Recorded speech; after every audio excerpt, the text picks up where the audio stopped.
जय हिंद दोस्तों। आइए आज के इस वीडियो में हम आपको आल जेईई एग्ज़ाम में पूछे जाने वाले ब्रिक्स से इम्पोर्टेंट क्वेश्चन कौन कौन से हैं, यानी कि ईंट चैप्टर से, ईंट टाइल्स और मृतिका उत्पादन से जो इम्पोर्टेंट क्वेश्चन पूछे जाते हैं तो बताते हैं। सबसे पहले हम आपको शुरुआत करते हैं। इसमें क्वेश्चन पूछा हुआ कि निम्नलिखित में से ईंट को लाल रंग प्रदान कौन करता है? Important imparts of red colour to the bricks. Bricks में रेड कलर कौन उत्पादन करता है? तो आपको बता दें आयरन ऑक्साइड, यानी ईंट किसके कारण लाल होती हैं? आयरन ऑक्साइड के कारण ईंटें लाल होती हैं।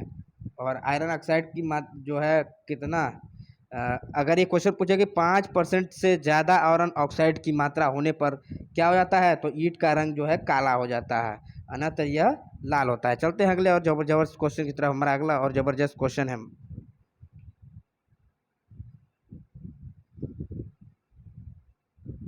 आइए हम थोड़ा इसका लंबा क्वेश्चन है, हम इसको देखते हैं।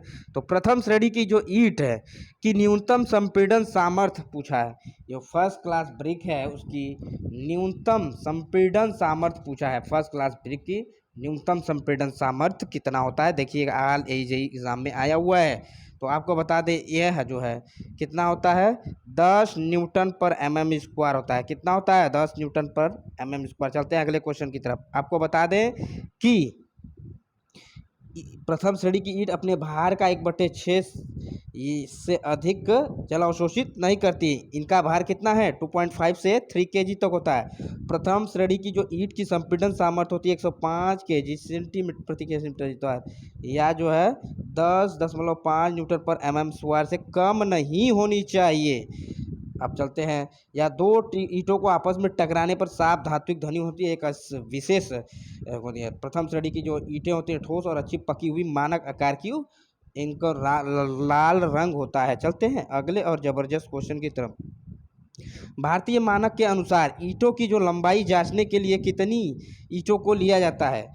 तो भारतीय मानक के अनुसार क्या ईंट सामान्य माप का आयतन खंड होता है, जिन्हें उपयुक्त प्रकार की मृतिकाओं से सुगठित अवस्था में सांचों में ढालकर सुखाकर आग में पकाकर बनाया जाता है। ईंट पर्याप्त दृढ़ एवं कठोर सामर्थ्य वाली तथा टिकाई होती है। भारतीय मानक ब्यूरो के अनुसार इनकी लंबाई जांचने के लिए हम कितने ईंटों का प्रयोग करते हैं?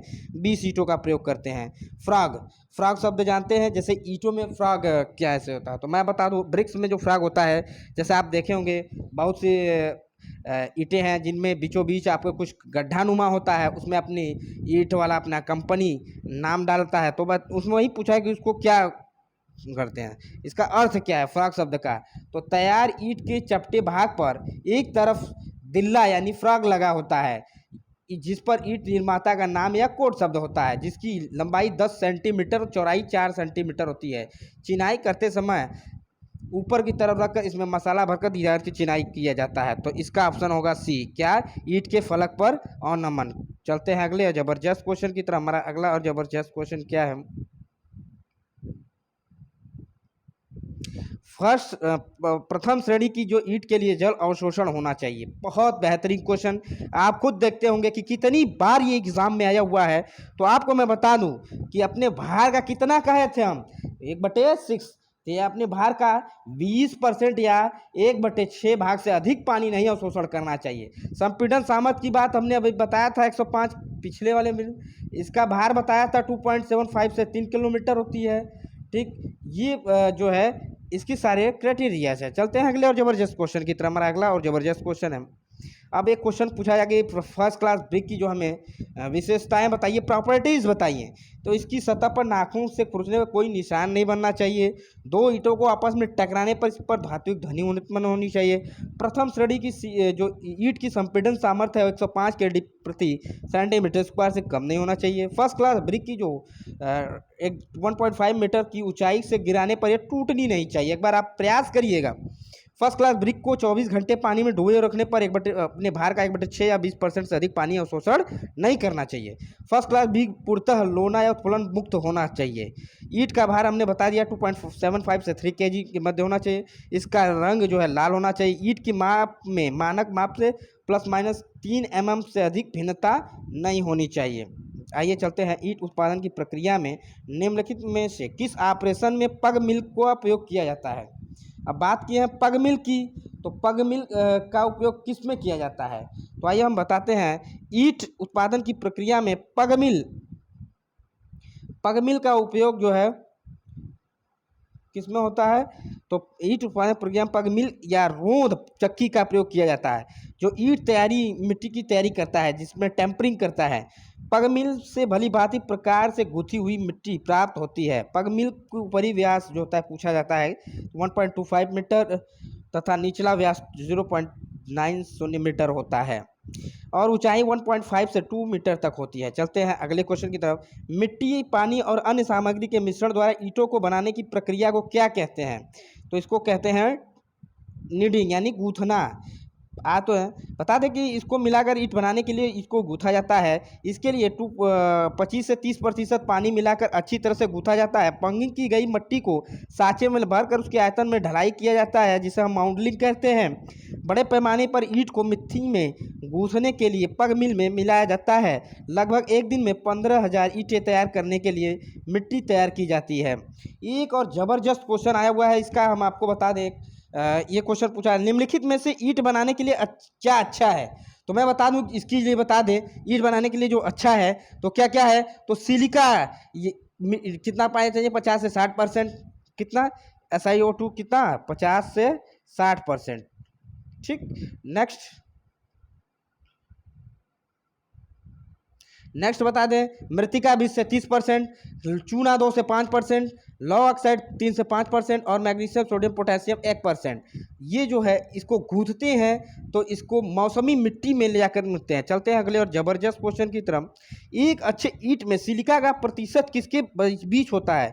बात करते हैं कि एक अच्छे ईंट में सिलिका का प्रतिशत, अभी हमने बताया सिलिका का प्रतिशत, अभी जस्ट बताया सिलिका का प्रतिशत कितना? 50 से 60% होना चाहिए। जबरदस्त क्वेश्चन है। नेक्स्ट और जबरदस्त क्वेश्चन की तरफ चलते हैं। हमारा अगला और जबरदस्त क्वेश्चन है, बहुत बार क्वेश्चन ये पूछा हुआ है। भारतीय मानक के अनुसार ईंट का जो मानक आकार क्या होता है? ये आपको किसी न किसी एग्जाम में मिला होगा। इसको हम मॉड्यूलर ईंट भी कहते हैं। इसकी size 19 centimetre into 9 centimetre into 9 centimetre होता है। कहीं कहीं आपको मैं बता दूं, कहीं कहीं आपको ये 190 mm into 90 mm into 90 mm करके दिया रहता है और ऑप्शन में कुछ चेंजिंग किया जाता है, तो ये ऑप्शन सही हो जाएंगे। चलते हैं अगले और ज़बरदस्त क्वेश्चन की तरफ। हमारा अगला और ज़बरदस्त क्वेश्चन है, ये क्वेश्चन है कि वर्ग पदनाम क्लास डिजाइनेशन 30 वाली एक तप्त क्ले ईंट को जल अवशोषण के लिए परीक्षण किया जाता है। इस नमूने को भारतीय मानक की आवश्यकता के अनुरूप होने के लिए जल अवशोषण का अधिकतम मान कितना होना चाहिए? अभी हमने बताया है जल अवशोषण का अधिकतम मान किस श्रेणी के लिए बताया गया है। तो ये कह रहे हैं 20 श्रेणी की पकी हुई भारतीय मानक ईंट की अधिकतम जल अवशोषण का मान, ठीक, कितना होना चाहिए? 15% होना चाहिए। चलते हैं अगले क्वेश्चन की तरफ। ईंट की जो न्यूनतम संपीड़न सामर्थ्य होती है वो कितनी होती है? अभी हमने पीछे ने बताया है ईंट की संपीड़न सामर्थ्य 10.5, तो इसमें 10.2 दिया है। तो पहले अच्छा संपीड़न सामर्थ्य पूछा है ना, तो सामान्य भवन के लिए प्रथम श्रेणी की जो ईंट की संपीड़न सामर्थ्य है 105, कितना होता है? 105 kg प्रति सेंटीमीटर स्क्वायर से कम नहीं होना चाहिए। और यह ईंट 1.5 मीटर की ऊंचाई से जमीन पर गिराने पर टूटना भी नहीं चाहिए। BIS के अनुसार, भारतीय मानक ब्यूरो के अनुसार इसकी संपीड़न सामर्थ्य 3.5 न्यूटन प्रति mm या 35 kg प्रति सेंटीमीटर स्क्वायर से कम नहीं होनी चाहिए। चलते हैं अगले जबरदस्त क्वेश्चन की तरफ। हमारा अगला और जबरदस्त क्वेश्चन क्या है? देखिए, मॉड्यूलर ईंट की मैंने बता दिया माप। ईंट पकाने के लिए पत्थर कोयला का प्रयोग किया जाता है। ईंट की दीवार की न्यूनतम मोटाई 10 सेंटीमीटर जबकि पत्थर की 35 सेंटीमीटर। काफ़ी बार पूछा गया है। ईंट पत्थर की तुलना में अत्यधिक अग्निशय होता है। यह भी काफ़ी बार क्वेश्चन पूछा हुआ है।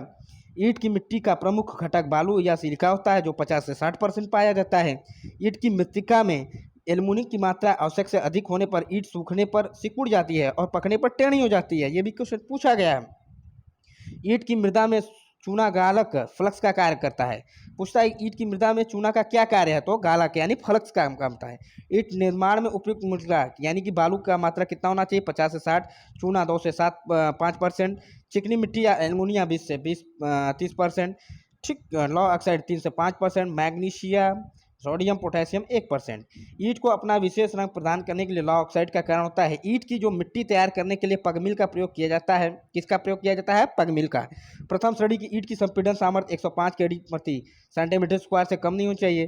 प्रथम श्रेणी की ईंट को 24 घंटे पानी पर डिबोए रखने पर अपने भार का 20% या 1/6 भाग पानी से अधिक नहीं सोखना चाहिए।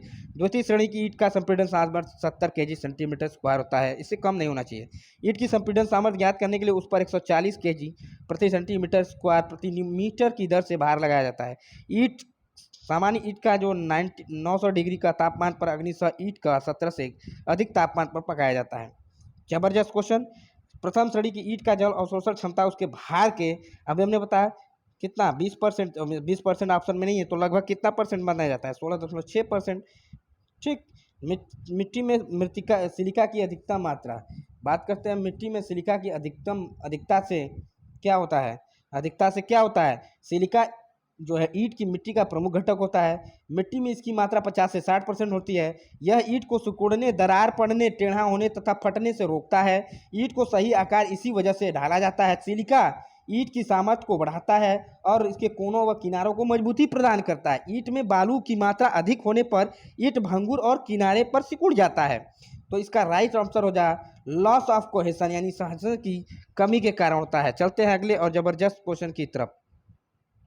ईंट की मिट्टी का वह घटक जो मिट्टी की उसकी आकृति में बनाए रखने में सक्षम रहता है, यानी रासायनिक घटक पूछ रहा है जो इसके आकार को बनाए रखने में, उसका ईंट की आकार को बनाए रखने में वो इम्पोर्टेंट पूछ रहा है कि जो ईंट का जो आकार है उसका कौन सा रोल है। तो मैं बता दूं कि यह जो है सिलिका के कारण बनाया। अभी हमने पिछले बताया सिलिका में ईंट की मिट्टी का घटक होता है जिसकी सामर्थ्य बता दें, ये बताया है। एल्युमिनियम का कारण बता दिया हूँ, आयरन बता दिया हूँ। चलते हैं अगले क्वेश्चन, पूरा हो गया। इसका पीडीएफ प्राप्त करने के लिए आप हमारे टेलीग्राम चैनल को ज्वाइन कीजिएगा जिसका लिंक डिस्क्रिप्शन में दिया गया है। वीडियो कैसा लगा कमेंट जरूर करें। यदि चैनल पर नया तो प्लीज़ सब्सक्राइब, लाइक, कमेंट करें। वीडियो देखने के लिए बहुत बहुत धन्यवाद।